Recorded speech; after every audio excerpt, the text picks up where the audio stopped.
Hey guys, I'm on my way to home. I completed recording all the videos for the week and I need to do editing. I completed editing almost like 2 videos.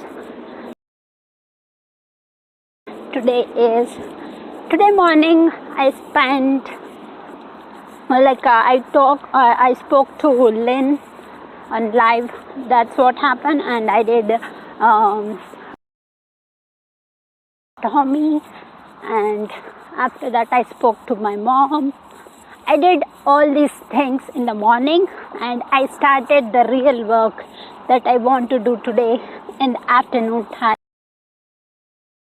But at the end of the day, what I learned is I learned some tricks and tips to make it even faster to record those and to upload it to my.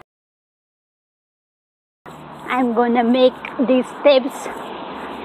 I'm gonna use these tips for the next week or the videos I do in this week.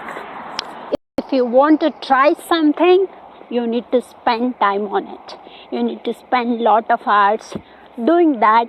Then only you'll get to know what is right. And in the process of doing those things,